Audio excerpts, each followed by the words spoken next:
आज तो कोई शिकार भी नहीं मिला और ऊपर से ये मौसम, लगता है तूफान आने वाला है। हाँ महाराज, आप सही कह रहे हो। हमें तूफान से पहले यहाँ से निकल जाना चाहिए। वैसे भी हम इस जंगल में नए हैं। हाँ सही कह रहे हो, चलो चलते हैं। इतना कहकर दोनों वहाँ से चल देते हैं। दोनों के थोड़ा आगे जाते ही तेज बिजली कड़कने लगती है और फिर तेज बारिश शुरू हो जाती है। ओहो, बारिश तो बहुत तेज आ गई है। मौसम बहुत खराब हो गया है। महाराज, मैं तो कहता हूँ हमें कुछ देर के लिए यहीं रुक जाना चाहिए। हाँ मंत्री, चलो उस पेड़ के नीचे रुक जाते हैं।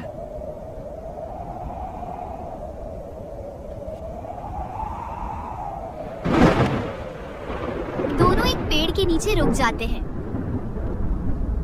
महाराज, ये तूफान तो बहुत तेज है। मुझे तो ऐसा लगता है आज रात हम यहीं फंसे रहेंगे। अरे नहीं मंत्री, ऐसा मत बोलो। दोनों को वहाँ रुके काफी देर हो जाती है। महाराज, ये बारिश तो रुक ही नहीं रही है। हमें बहुत समय हो गया है यहाँ पर। कुछ देर बाद ही बारिश रुक जाती है। मंत्री, ये बारिश तो एकदम से रुक गई। ऐसा लग रहा है जैसे बारिश हुई ना हो। हाँ महाराज, बारिश तो रुक गई है, लेकिन हम इतनी रात में जाएंगे कहाँ? ये जंगल तो बहुत डरावना लग रहा है। कहीं भूत भूत आ गया अगर? मंत्री तुम घबराओ मत, चलो मेरे साथ। हमें कहीं ना कहीं रास्ता तो मिल ही जाएगा। इतना कहकर दोनों वहाँ से चल देते हैं।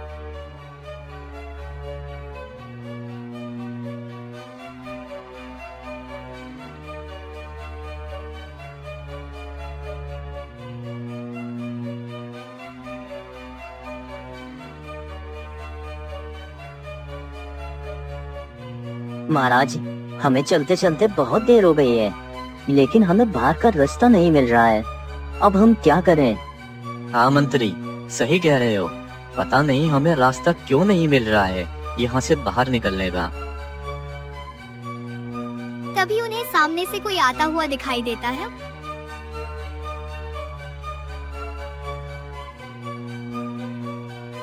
महाराज महाराज, वो देखिए, सामने वहाँ से कोई आ रहा है। मुझे तो बहुत डर लग रहा है। ये कोई भूत तो नहीं?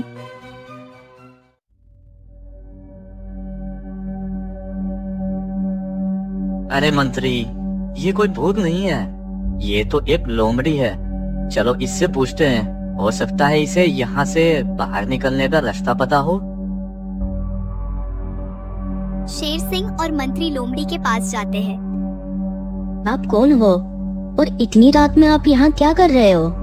मैं वीरपुर जंगल का महाराज शेर सिंह हूँ। हम इस जंगल में बहुत देर से घूम रहे हैं, लेकिन हमें यहाँ से बाहर निकलने का कोई रास्ता नहीं मिल रहा है। अच्छा, तो महाराज आप यहाँ फंस गए हो और आप यहाँ से बाहर निकलने का रास्ता खोज रहे हो? हाँ लोमड़ी, हम यहाँ से बाहर निकलने का रास्ता ढूंढ रहे हैं। क्या तुम जानती हो यहाँ से बाहर निकलने का रास्ता? हाँ महाराज, मैं आपको यहाँ से बाहर निकलने का तो रास्ता बता सकती हूँ, लेकिन उससे पहले मेरी एक शर्त है। आप मेरी शर्त पूरी करोगे तभी मैं आपको बाहर निकलने का रास्ता दिखाऊंगी, नहीं तो आप यहीं फंसे रहेंगे और भूख प्यास के कारण आप यहीं मर जाएंगे। महाराज सोच में पड़ जाते हैं। क्या हुआ महाराज, आप क्या सोच रहे हैं? बताओ, क्या शर्त है तुम्हारी? महाराज, मेरा एक बेटा है और हम दोनों इस जंगल में अकेले ही रहते हैं, लेकिन अब मैं उसका पालन पोषण नहीं कर पा रही हूँ। तो महाराज, मेरी शर्त यही है कि आपको अपने साथ मेरे बेटे को लेकर जाना होगा और उसका पालन पोषण करना होगा। मूर्ख लोमड़ी, ये कैसी शर्त है? मैं तुम्हारे बच्चों को क्यों पालूंगा? महाराज, आपके पास इससे अलावा और कोई विकल्प नहीं है। अगर आप इस जंगल से बाहर निकलना चाहते हो तो आपको मेरी ये शर्त माननी होगी। महाराज दुविधा में पड़ जाते हैं और फिर मजबूरन कहते हैं, ठीक है, मैं तुम्हारी शर्त मानने के लिए तैयार हूँ। ठीक है महाराज, आप चलो मेरे साथ। लोमड़ी महाराज को लेकर चल देती है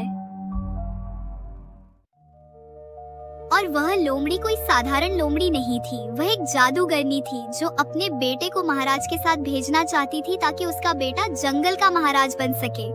इसीलिए उस लोमड़ी ने पूरा षड्यंत्र रचा था और महाराज को भी उसकी बात मजबूरन माननी पड़ी।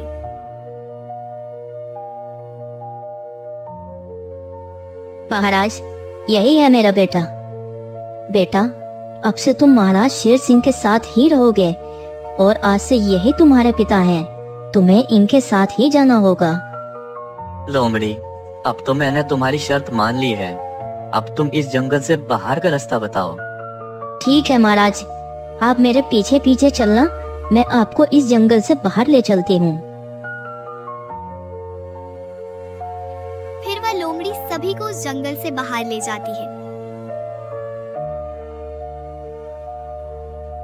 महाराज, अब आप यहाँ से अपने जंगल जा सकते हैं। मैं इससे आगे नहीं जा सकती। ठीक है।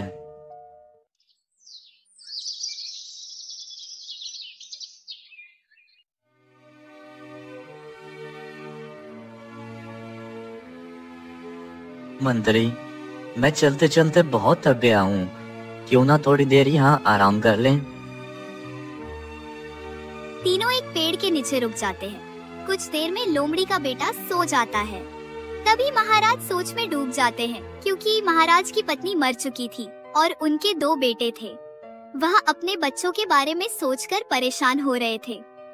मैं इस लोमड़ी के बच्चे को अपने बच्चे के पास कैसे लेकर जाऊं? तभी महाराज मंत्री को उठाते हैं। मंत्री, उठो मंत्री, तुम भी सो गए क्या? क्या हुआ महाराज? आपने ही तो आराम करने के लिए कहा था। मंत्री, मुझे लोमड़ी और इसका ये बेटा कुछ सही नहीं लग रहे हैं और मैं इसे अपने बच्चों के पास नहीं ले जा सकता। कहीं ये उन्हें नुकसान ना पहुंचा दे। अब तुम एक काम करो, तुम मेरे बच्चों के पास जाओ और मैं इस लोमड़ी के बच्चे को कहीं और रखूंगा। ठीक है महाराज। मंत्री वहाँ से चला जाता है। बेटा उठो, अब हमें चलना है। वो मंत्री कहाँ गए?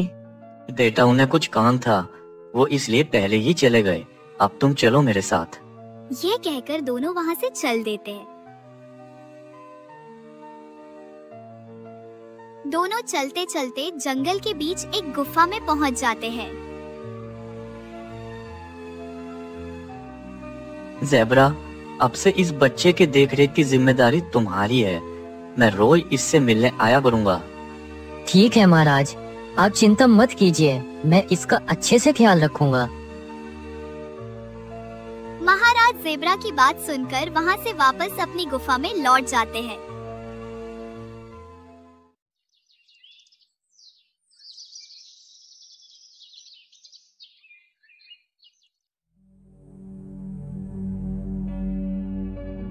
बहुत समय बीत जाता है। महाराज अपना ज्यादातर समय अपने बच्चों के साथ ही बिताया करते थे और उस लोमड़ी के बच्चे के पास बहुत कम जाया करते थे, जिसकी वजह से वह लोमड़ी का बच्चा सोच में डूबा रहता था।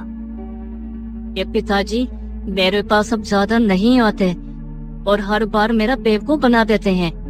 वो मुझसे कुछ न कुछ जरूर छुपा रहे हैं। मुझे इसके बारे में पता लगाना पड़ेगा।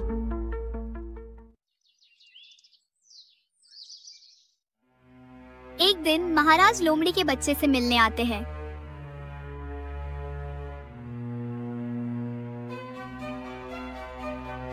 अरे बेटा, देखो मैं आ गया। अरे तुम इतने परेशान क्यों लग रहे हो? पिताजी, मैं इसलिए परेशान हूँ क्योंकि आप मेरे पास नहीं आते और आप जरूर मुझसे कुछ न कुछ छुपा रहे हैं। कभी कभी तो आप मुझसे मिलने कई दिन नहीं आते हो। आखिर आप रहते कहाँ हो?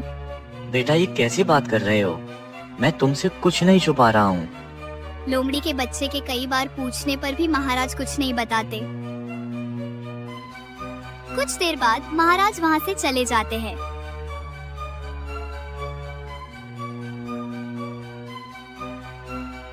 आखिरकार मुझे पता लगाना ही होगा कि पिताजी कहाँ जाते हैं।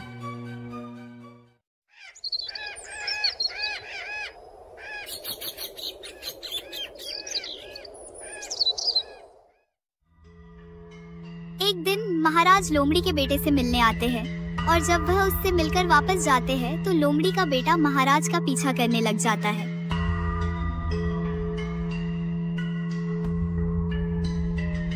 महाराज गुफा के पास पहुंच जाते हैं और अपने एक बेटे के साथ बात करने लगते हैं और दूसरा बेटा अंदर गुफा में होता है। अच्छा, तो ये राज है, इनका एक बेटा है। महाराज के वहाँ से जाते ही लोमड़ी का बेटा महाराज के बेटे के पास जाता है और उसको अपने जादू से एक चिड़िया में बदल देता है और महाराज का बेटा चिड़िया में बदलते ही वहाँ से उड़ जाता है। चलो, मेरा काम तो हो गया, अब यहाँ से वापस गुफा में चलता हूँ। ये सब महाराज का दूसरा बेटा देख लेता है। महाराज अपनी गुफा में वापस लौट आते हैं। राजकुमार, क्या हुआ? तुम रो क्यों रहे हो? और तुम्हारा भाई कहाँ है? पिताजी, मेरा भाई एक चिड़िया बन गया और वो यहाँ से उड़ गया। ये क्या कह रहे हो? तुम्हारा भाई एक चिड़िया बन गया? राजकुमार सारी बात अपने पिताजी को बताता है।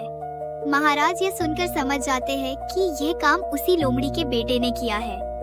राजकुमार, तुम परेशान मत हो, सब ठीक हो जाएगा। पिताजी, क्या उस लोमड़ी के बच्चे को आप जानते हो? हाँ, मैं जानता हूँ उसे। महाराज सभी बात राजकुमार को बताते हैं। बेटा, हम उस लोमड़ी का कुछ नहीं बिगाड़ सकते, हम इसका कुछ न कुछ उपाय निकाल लेंगे।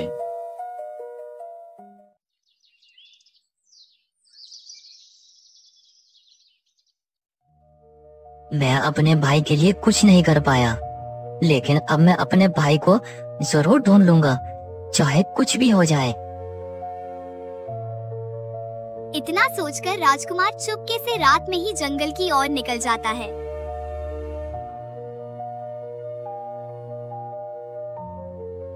राजकुमार को चलते चलते सुबह हो जाती है।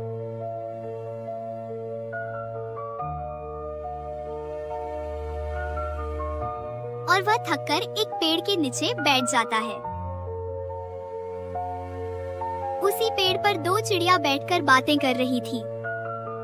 अरे, वो तुमने नीले रंग की चिड़िया देखी? वो बहुत खूबसूरत थी। उन दोनों चिड़िया की बात राजकुमार सुन लेता है। अरे चिड़िया रानी, तुम किस नीली चिड़िया की बात कर रही थी? क्या तुम मुझे बता सकते हो कि वो कहाँ मिलेगी? हाँ, हम बता सकते हैं, लेकिन वहाँ जा नहीं सकते। ठीक है, तुम मुझे रास्ता बता दो, मैं ही चला जाऊंगा वहाँ। ठीक है, तो सुनो, जब तुम यहाँ से उत्तर दिशा में जाओगे तो तुम्हें वहाँ एक बरगद का पेड़ मिलेगा। वहाँ पर एक नदी भी होगी, तुम उस नदी को पार कर लेना और कुछ आगे चलते ही तुम्हें एक बड़ा सा पेड़ पर एक घोंसला दिखाई देगा, वही उस चिड़िया का घर है। राजकुमार चिड़िया का शुक्रिया अदा करके वहाँ से निकल जाता है।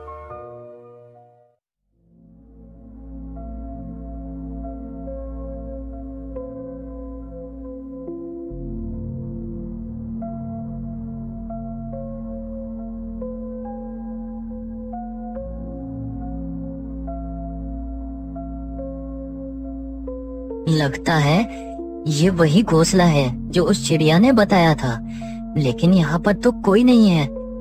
थोड़ी देर इंतजार करके देख लेता हूँ। कुछ देर बाद वह चिड़िया वहाँ पर आ जाती है। उस चिड़िया को देखकर राजकुमार उसे पहचान जाता है और चिड़िया भी अपने भाई को पहचान लेती है। अरे भाई, तुम यहाँ कैसे पहुँच गए? तुम यहाँ से जल्दी चले जाओ, नहीं तो वो जादूगरनी लोमड़ी तुम्हें भी बंदी बना लेगी। नहीं, मैं तुम्हें लिए बिना यहाँ से नहीं जाऊंगा।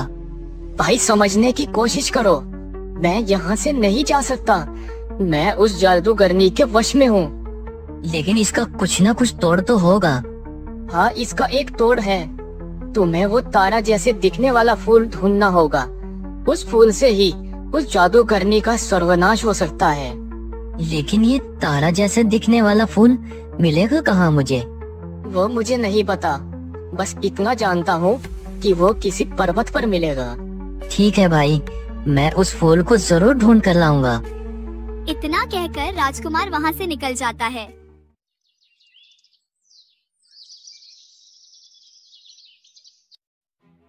राजकुमार को ढूंढते ढूंढते रात हो जाती है, लेकिन उसे वह फूल नहीं मिलता। वो फूल मुझे कहीं नहीं मिला। अब मैं अपने भाई को कैसे बचाऊंगा? तभी कुछ दूर एक पर्वत पर राजकुमार को रोशनी दिखाई देती है। अरे, उस पर्वत पर कैसी रोशनी है ये? राजकुमार उस रोशनी के पीछे जाता है।